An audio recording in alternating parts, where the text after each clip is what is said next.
Morgan Satter. We have all gone through some type of school.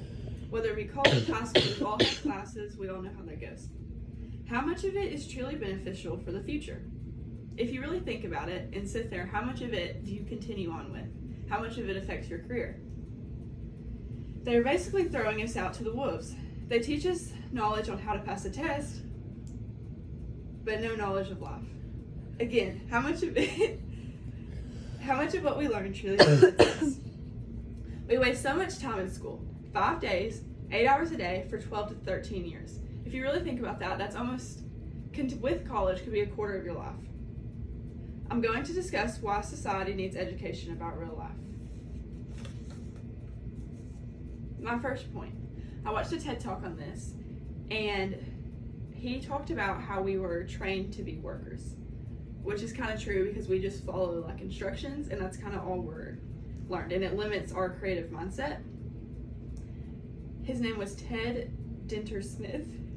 He did a study on how much classroom work was going to help in the future, because he noticed that his kids' classwork he never used in life, ever. And he made a chart, and most of it was not on there at all.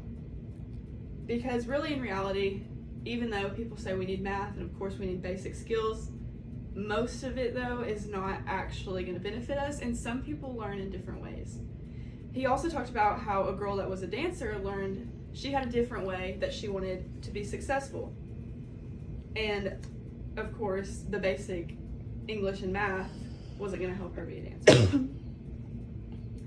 According to him, kids who are trained to follow instructions and jump through loops are going to end up marginalized and unemployed.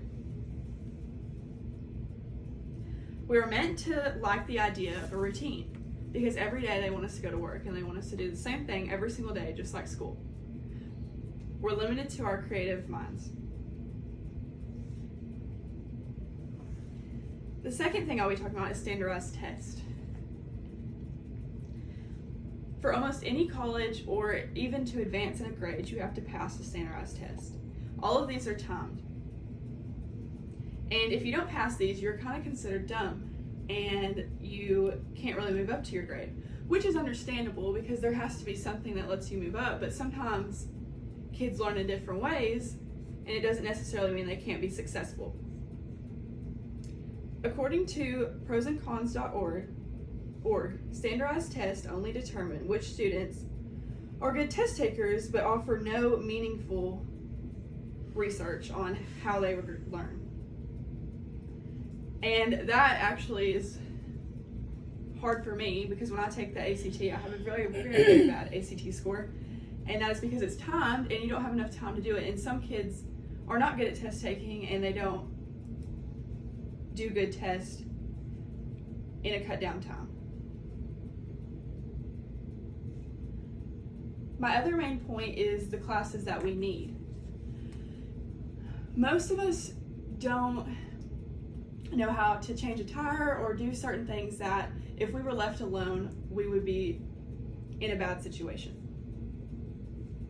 For example, cooking. We have that in school, but I never took it because I was worried about my GPA to get into college for scholarships. And all those classes really and truly aren't going to help me in the future, but they were weighted. And for them to be weighted, it was going to help my future. But really and truly, we still need to know how to cook, and we still need to know how to fix things, and we still need to know health too. I never was required to take any health class or anything to help medically in case there was a situation where I needed to. And I feel like all of those need to be included in school. My own experience is my next point.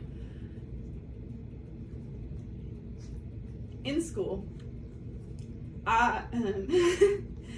I never was good at taking the ACT, and I always was good at doing my own schoolwork and having my GPA up for college.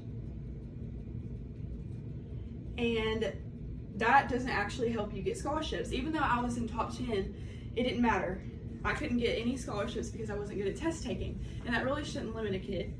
And I also, you're kind of supposed to live on your own within like the next 3 years that you graduate.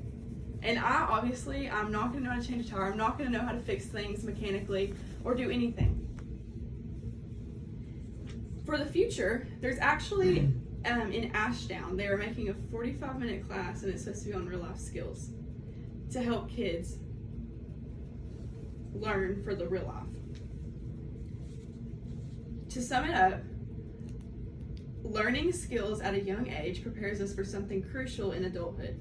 Continuing our education throughout our lives in order to do better, both our own lives and those of those around us.